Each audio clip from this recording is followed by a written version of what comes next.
National Herald case Bharat के इतिहास का बहुत विचित्र प्रकार का केस है, जिसमें कि कोई कंपनी जो कि 90 करोड़ की देनदारी में बिक गई, जिसके पास हजारों करोड़ की प्रॉपर्टी थी। दूसरी दृष्टि से देखें तो एक विचित्र केस है जिसमें खरीदने वाले और बेचने वाले दोनों एक ही थे। तीसरी दृष्टि से देखें तो ये बहुत विचित्र बात है कि यह दावा किया जाता है कि यह स्वतंत्रता संग्राम सेनानियों के कंट्रीब्यूशन से और उनकी स्मृति में प्रारंभ किया गया देश के प्रथम प्रधानमंत्री पंडित जवाहरलाल नेहरू जी के द्वारा, और कांग्रेस के दौरे हुकूमत में बंद हो गया। 2008 में बंद हुआ। 60 साल में उससे पहले 50 साल कांग्रेस की सरकार रही थी।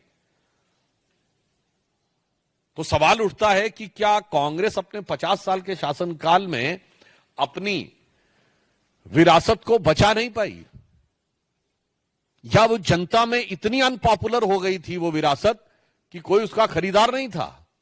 बाकी तो छोड़िए, क्या कांग्रेस कार्यकर्ता भी अपना अखबार खरीदने को तैयार नहीं थे, जबकि राजीव गांधी फाउंडेशन को उसी दौरे हुकूमत में खूब पैसा मिल रहा था। यह अपने आप में कांग्रेस पार्टी की नीयत पर सवाल पैदा करता है। और 3 अखबार थे, नेशनल हेराल्ड इंग्लिश में, नवजीवन हिंदी में, कौमी आवाज उर्दू में। सरकारी सपोर्ट तो छोड़िए, प्राइवेट सपोर्ट तो छोड़िए, यदि 10% कांग्रेस कार्यकर्ता भी इन अखबारों को खरीदने के लिए तैयार होते तो शायद उनके बंद होने की नौबत नहीं आती, या कांग्रेस पार्टी अपने फंड में से खरीदकर कम से कम अपने जिला और मंडल स्तर पे ही डिस्ट्रीब्यूट कर देती। और मजे की बात यह है कि कौमी आवाज भी नहीं बिका, उर्दू का अखबार, यानी कौम ने भी आवाज नहीं सुनी। यह अपने आप में शक पैदा करता। परंतु मैं यह कहना चाहता हूं कि कांग्रेस की, ये मैंने प्रश्न इसलिए उठाए कि ये कांग्रेस की नीयत पर संदेह पैदा करते हैं। इसका मतलब कांग्रेस पार्टी और कांग्रेस को संचालन करने वाले नेता ये चाहते ही नहीं थे कि यह अखबार चले, और इसीलिए उन्होंने जिस कंपनी में खरीदा उसमें उन्होंने पदेन नहीं बनाया। जैसे हमारे यहां कई संस्थाएं हैं जहां भारतीय जनता पार्टी का राष्ट्रीय अध्यक्ष पदेन उस संस्था का अध्यक्ष होता है। इन्होंने व्यक्ति के अनुसार बनाया। यानी अगर दूसरे ढंग से कहें, अभी वक्फ का बिल पास हुआ है और उसको लेकर भी चर्चा चल रही है, जिस पर वक्फ वाल औलाद का विषय आया था। इन्होंने तो लगता है कि जो हमारे स्वतंत्रता संग्राम सेनानी थे, उनकी प्रॉपर्टीज को भी प्रॉपर्टी अल औलाद कर दिया, यानी अपनी औलाद के नाम पर कर लिया उस प्रॉपर्टी को। परंतु मैं ये बताना चाहता हूं कि कांग्रेस की इस नियत पे संदेह सिर्फ हमको नहीं है, कांग्रेस के बहुत वरिष्ठ नेताओं को बहुत पहले से था। और आज मैं आपको कोट करना चाहता हूं, सरदार वल्लभ भाई पटेल ने नेशनल हेराल्ड के केस को लेकर 3 मई 1950 को जवाहरलाल नेहरू जी को लेटर लिखा है, जो करेस्पॉन्डेंसेस ऑफ सरदार पटेल में स्पष्ट रूप से इसका उल्लेख है। मैं उसके बहुत डिटेल में नहीं जाना चाहता, परंतु मैं उसके सिर्फ 2 लाइनें बताना चाहता हूं जो उन्होंने लिखा। It is also bound to subject ourselves to the criticism for a manner in which the National Herald is securing assistance from the persons who are associated with the activities of the government. I need hardly add to what I have already told you about this subject. उन्होंने कहा कि मुझे इस विषय को लेकर आपत्ति है कि यदि ये हमारा स्वतंत्रता संग्राम सेनानियों का कार्य था, तो सरकार से जुड़े हुए लोग जिस प्रकार से इसमें इन्वॉल्व हो रहे हैं वह चीज आपत्तिजनक है। अब आप आइए साहब, और मजेदार बात क्या होती है कि उसके बाद जवाहरलाल नेहरू जी लिखते हैं कि इसमें कोई खास बात नहीं है। उनके पत्र का लास्ट बट वन पैराग्राफ है, ये वो जवाब देते हैं सरदार पटेल को 5 मई को ही, 5 मई 1950 सरदार पटेल लिखते हैं नेशनल हेराल्ड के बारे में नेहरू जी को, और सेम डे नेहरू जी का जवाब जाता है और वो कहते हैं, we all are sometimes receive contributions for the charitable funds or like purposes should they all be refused और should they be acceptable in the certain circumstances? कोई बात नहीं, बहुत सारे लोग कंट्रीब्यूट करते रहते हैं, सरकार से भी गैर सरकार से भी, तो हमें लेना चाहिए, उसमें कोई बुराई मुझे नजर नहीं आती है। अब देखिए, सरदार पटेल 6 मई को यानी नेक्स्ट डे फिर नेहरू जी को लिखते हैं और वो इसके ऊपर बहुत विस्तार से कहते हैं कि कुछ प्राइवेट कंपनीज, कुछ शेयर होल्डर्स, कुछ लोग किस प्रकार से लिख रहे हैं। अब उनके सिर्फ मैं 2 वाक्य पढ़ता हूं। एक वो लिखते हैं, as I wrote to you, ये सरदार पटेल लिख रहे हैं नेहरू को 6 मई 1950। As I wrote to you, I left out an account contribution which did not come from those who were concerned with the operations of the department. Otherwise my information is that the number of contributions actually received was sufficiently large and covered others as well. अब आगे सरदार पटेल जो line लिख रहे हैं वो बहुत गंभीर है। The transactions which I referred to you are of a different nature, there is no question of charity about it. जो आप कह रहे हैं कि ये तो भावना हत हो गई कांग्रेस पार्टी की, इसमें तो वो साफ साफ कह रहे हैं कि ये चैरिटी का विषय नहीं बनता है। अब सुनिए, उसके बाद दिव्य बुद्धि पंडित जवाहरलाल नेहरू जी की। अब देखिए, इससे बहुत साफ हो जाता है कि जो आज कह रहे हैं कि स्वतंत्रता संग्राम सेनानियों का भावनात्मक लगाव था, 6 मई 1950 को यानी नेक्स्ट डे सरदार पटेल को लेटर लिखते हैं जवाहरलाल नेहरू। लास्ट लाइन क्या है उस पर गौर फरमाइएगा। As a matter of fact, the Herald is a fairly good business proposition and its preference shares and debentures are not a bad investment. I repeat, as a matter of fact, the Herald is a fairly good business proposition and its preference shares and debentures are not a bad investment. और जो मैं आपको बता रहा हूं, यह media में पूर्व में प्रकाशित हो चुका है।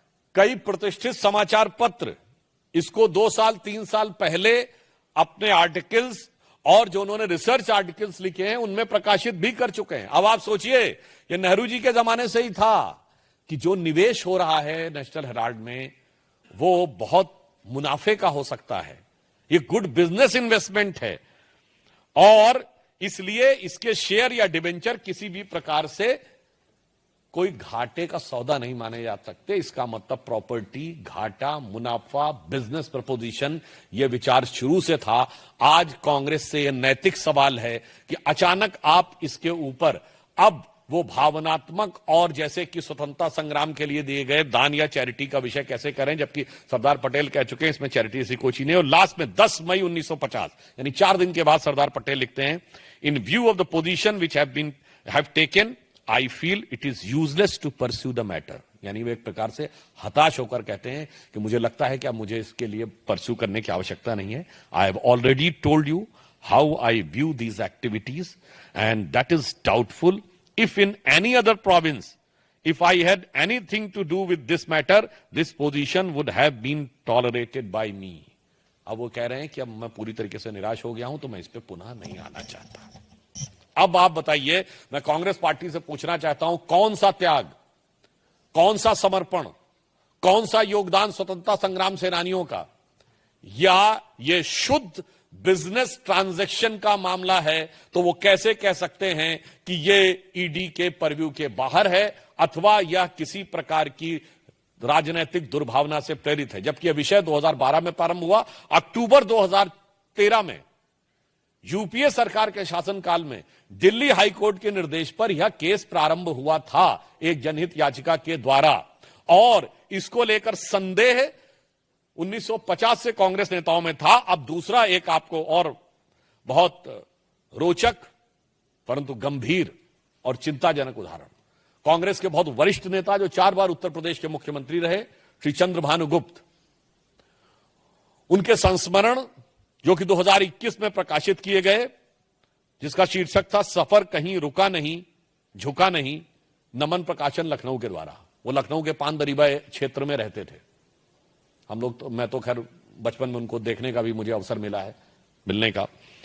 अब देखिए, CB Gupta, the 4 time chief minister of Uttar Pradesh, writes in his memoir, I am surprised that the National Herald is now considered as a property of Nehru family. if there is some investigation by an inquiry commission into how the funds were collected for National Herald, there will be a big expose. From the very beginning of the policy of National Herald was to promote Nehru and his daughter. For freedom of press meant attacking whosoever criticized the wrong policies of Nehru family. ये श्री चंद्र भानु गुप्त,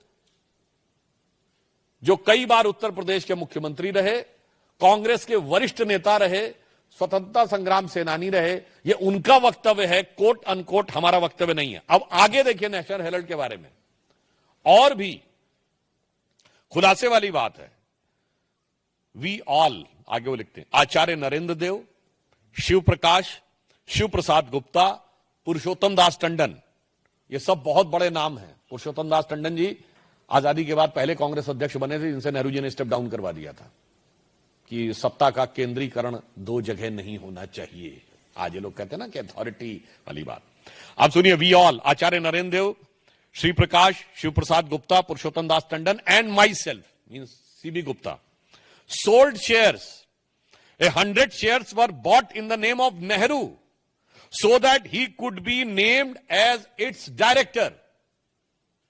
यानी CB Gupta क्या कह रहे हैं कि आचार्य नरेंद्र देव, श्री प्रकाश जी, शिव प्रसाद गुप्ता, पुरुषोत्तम दास टंडन और चंद्र भानु गुप्त के शेयर्स को बेचने को कहा गया और 100 शेयर से अधिक जवाहरलाल नेहरू जी के नाम पर लिए गए, उनके द्वारा लिए गए, ताकि वो इस कंपनी में डायरेक्टर बन सकें। Some money was taken from Congress and part came from the money bags gifted to Nehru and other leaders. When I started collecting money for that, it was said that I wanted to take control of the paper. Still, I helped the newspaper during the crisis. मुझे लगता है कि अब इस national Herald के case की कहानी में ईडी की कहानी तो बहुत किनारे हो जाती है।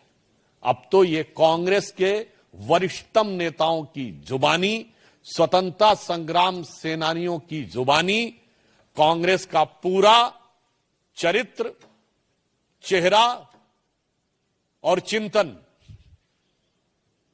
मुझे लगता है बेनकाब हो जाता है इसके बाद। और मैं पुनः रिपीट कर रहा हूं, ये सब के सब प्रतिष्ठित न्यूज़पेपर्स ने पिछले कुछ वर्षों में जब ये सब विषय उठा था, बाकायदा एनालिसिस करके किए हुए हैं। और ये भी इसके बारे में एक देश के एक बड़े लीडिंग इंग्लिश डेली ने इस सारी चीज को डिटेल में दिया हुआ है, पुस्तकों के रेफरेंस तो है ही। तो अब मेरा सवाल है कांग्रेस पार्टी से, अब सवाल नैतिक है।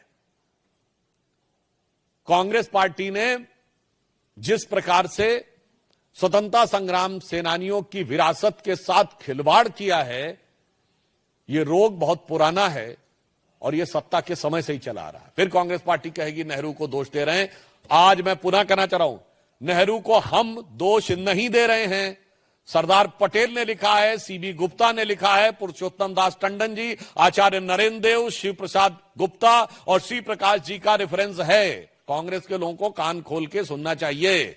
और अभी कुछ दिन पहले कांग्रेस के वरिष्ठ नेतागण कह रहे थे कि हम लोग मतभेद दिखाने का प्रयास करते हैं। मुझे लगता है जो सीबी गुप्ता जी ने लिखा है कि mouthpiece of Nehru family and it has nothing to but the propaganda of और जो publicity of Nehru and his daughter, अब इसके बाद भी उनको नजर नहीं आता। तो मुझे लगता है जब उनको अपनी पार्टी के बारे में जानकारी नहीं है, उनके कार्यकर्ता इसके साथ नहीं खड़े थे, उसके बाद कानूनी प्रक्रिया पे आरोप लगाना पूरी तरीके से गलत है।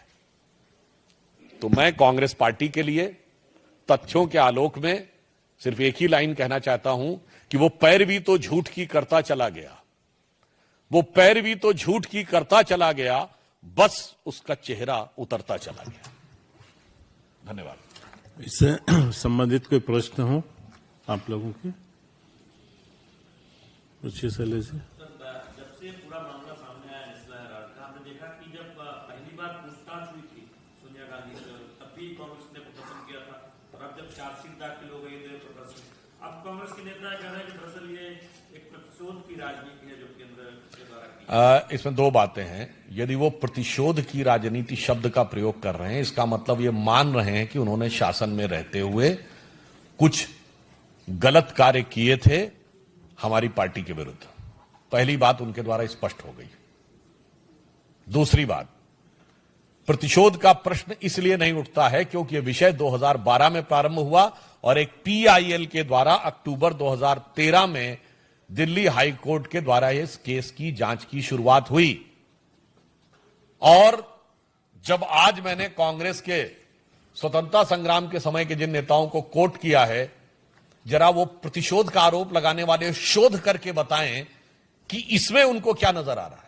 और मैं जो पुनः मैंने कहा था, मैं फिर रिपीट कर देता हूं, जो हमारे ऊपर मोदी जी की सरकार पर आरोप लगाते हैं कि उनके नेताओं को कोर्ट कचहरी के चक्कर काटने पड़े, पिछले 30-35 साल की एक लोकसभा बता दें जब इनके नेताओं ने कोर्ट कचहरी के और जांच एजेंसी के चक्कर भ्रष्टाचार के आरोप में न काटे हों। और उसमें से एक भी जांच इनकी सरकार ने नहीं की थी, सब कोर्ट के द्वारा हुई थी। मैं पुनः रिपीट कर देना चाहता हूं, नेशनल हेराल्ड केस में जिसमें राहुल जी और सोनिया जी मुचलके पे हैं, वो 2013 में रजिस्टर हुआ, हमारी सरकार नहीं थी।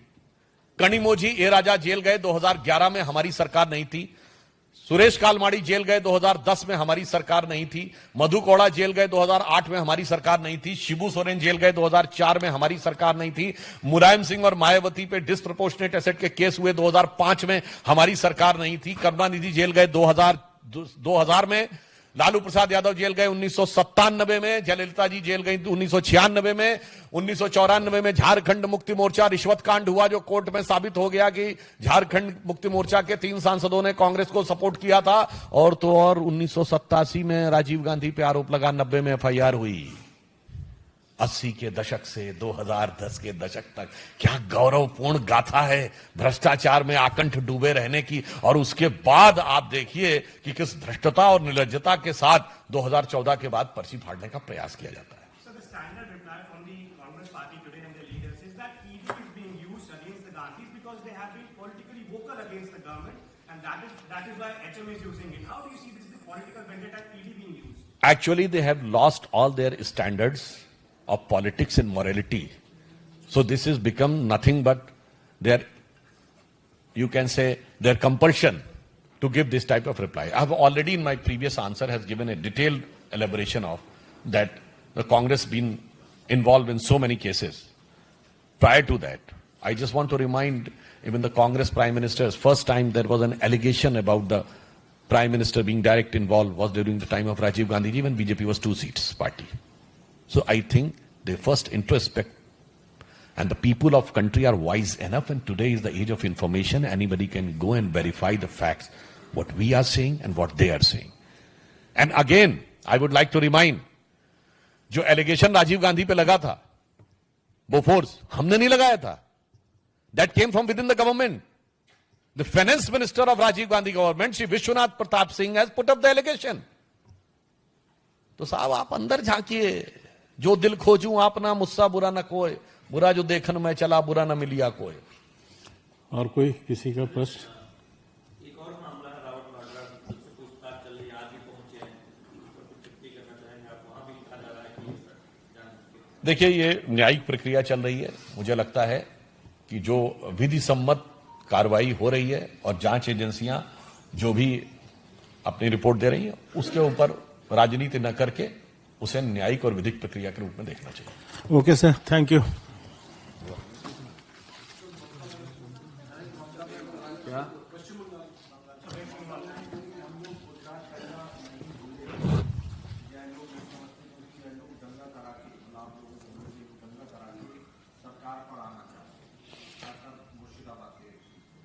मुझे लगता है पश्चिम बंगाल में जो दुर्दांत दुस्साहस उग्रवादी तत्व कर रहे हैं, और उसके बाद तृणमूल कांग्रेस की सरकार की ममता जो उनके ऊपर दिख रही है, और इंडी गठबंधन ने जो सेकुलर मौन धारण करके रखा हुआ है, यह देश के समाज और लोकतंत्र के लिए यह चुप्पी बहरा करने वाली है। हम बहुत साफ साफ उनसे पूछना चाहते हैं कि अनेक अवसरों पर कलकत्ता उच्च न्यायालय टिप्पणी कर चुका है तृणमूल कांग्रेस के ऊपर, और आज हम सिर्फ एक बात कहना चाहते हैं, जो दृश्य आप मुर्शिदाबाद में देख रहे हैं और जो दृश्य बांग्लादेश में दिखते थे, क्या इसमें कोई बहुत भारी अंतर दिख रहा है? जबकि बांग्लादेश में मोहम्मद यूनुस की सरकार है और पश्चिम बंगाल में ममता बनर्जी जी की सरकार है, मगर हौसले दोनों ही जगह उग्रवादियों के, अतिवादियों के और हिंदू विरोधियों के उतने ही बुलंद हैं, सरहद के इस पार या उस पार। तो मैं ममता जी को बताना चाहता हूं कि आपकी सरकार ने संदेश खाली में नोआ खाली की याद पुनर्जीवित करवाई थी। आज जो मुर्शिदाबाद में हो रहा है, जिस ढंग से वहां हिंदुओं को पलायन करना है, ये 16 अगस्त 1946 के डायरेक्ट एक्शन की याद दिलाता है कि एक कुछ एरियाज में डायरेक्ट एक्शन हो रहा है। और जैसे उस समय बंगाल का चीफ मिनिस्टर सोहरावर्दी बैठकर परोक्ष संरक्षण दे रहा था और कांग्रेस भी उसके साथ थी, आज कमोबेश ममता बनर्जी जी की सरकार वही भूमिका निभाती नजर आ रही है। मैं एक पॉइंट में और भी कह देना चाहता हूं कि ममता जी के प्रति मेरी पूरी सहानुभूति है, क्योंकि उन्होंने इन उग्रवादी तत्वों को इतना सर चढ़ा लिया था कि आज अगर ममता जी यह समझ भी रही हो कि गड़बड़ हो रहा है, तो वो चाह कर भी कुछ नहीं कर सकती हैं। वो पूरी तरीके से विवश हो चुकी हैं। इसलिए यह सरकार अब एक प्रकार से अतिवादी, उग्रवादी तत्वों के हाथ बंधक हो चुकी है, ममता जी चाहें या ना चाहें। सर, तो साफ ही कह चुकी है कि वक्फ कानून को वहां पर इंप्लीमेंट नहीं करने देंगी। क्या आपको लगता है कि ऐसा हो सकता है कि एक राज्य में केंद्र सरकार, केंद्र के द्वारा पारित किया गया वो कानून इंप्लीमेंट ना हो पाए? देखिए, मैंने पहले भी कहा था कि 73rd and 74th constitution amendment के बाद ऑल 3 टियर्स ऑफ गवर्नमेंट की पावर्स डिफाइन है, central government, state government and district government. कोई डिस्ट्रिक्ट गवर्नमेंट अपनी स्टेट असेंबली से पारित कानून के को मानने से इनकार नहीं कर सकती। उसी प्रकार कोई भी राज्य सरकार केंद्र के द्वारा पारित कानून को मानने से इनकार नहीं कर सकती। अगर कोई यह कहता है, इसका मतलब वो संविधान को जेब में रखता है, और मोदी जी की सरकार संविधान को दिल में रखती है, जेब में नहीं। और ये जेब में रखने वाले लोग, जिन्होंने उस प्रॉपर्टी को भी अपनी बपौती समझ रखा था, उनको मैं बता देना चाहता हूं कि वो दिन चले गए जब वो ये आके कहते थे, जैसे वो बादशाही जमाना होता है, जिस इलाके पे उंगली कर दी बस वो आपका हो गया, नाजिशे लोहे करम, साहिबे आलम, हुक्मरान वक्त, वली अहद सल्तनत। उस मानसिकता से बाहर निकलिए और बाबा साहब के संविधान के अनुसार अगर आप उसको मानने से इनकार करते हैं, इंडी गठबंधन और कांग्रेस और तृणमूल कांग्रेस, इसका मतलब बाबा साहब के संविधान का सीधा सीधा अपमान कर रहे हैं। और मैं याद दिलाना चाहता हूं, कोर्ट में भी ये लोग इसी प्रकार की दलील दे रहे हैं। क्या कह रहे हैं कि ये मुस्लिम्स का मामला है। मैं आपको एक कोट बोल रहा हूं, since the matter is related to the Muslims and मुसलमान, so there were is the question of public policy arises. आपको यही लगे ना ये कोई विपक्ष का नेता बोल रहा है, या अभी हाल में पार्लियामेंट में, लोकसभा और राज्यसभा में बोला होगा। नहीं साहब, ये अप्रैल 1913 में मोहम्मद अली जिन्ना ने इंपीरियल लेजिस्लेटिव काउंसिल में वक्फ के समर्थन में बोला था। सेम वर्ड वही 1913 से 2025, और वैसे ही कांग्रेस जिसने 1906 में इसी पश्चिम बंगाल के कलकत्ता कांग्रेस अधिवेशन में वक्फ वाला औलाद जो 1894 में प्रिवी काउंसिल के द्वारा कैंसिल कर दिया गया था, उसको कहा था गलती हुई है, और जिन्ना के प्रभाव में आकर उसका समर्थन किया था। तो वक्त बदला है, वक्फ पे ख्यालात नहीं बदले हैं। Mamata Banerjee met the ulemas, Muslim parents, but she did not meet the victims of the families or the fathers who were killed, or the people who have moved from Malda to Murshidabad, from Murshidabad to Malda. There is nothing new about it. It is the SOP of the Mamata government. Standing operating procedure, standard operating procedure to meet the ulemas and not to meet any other real victims.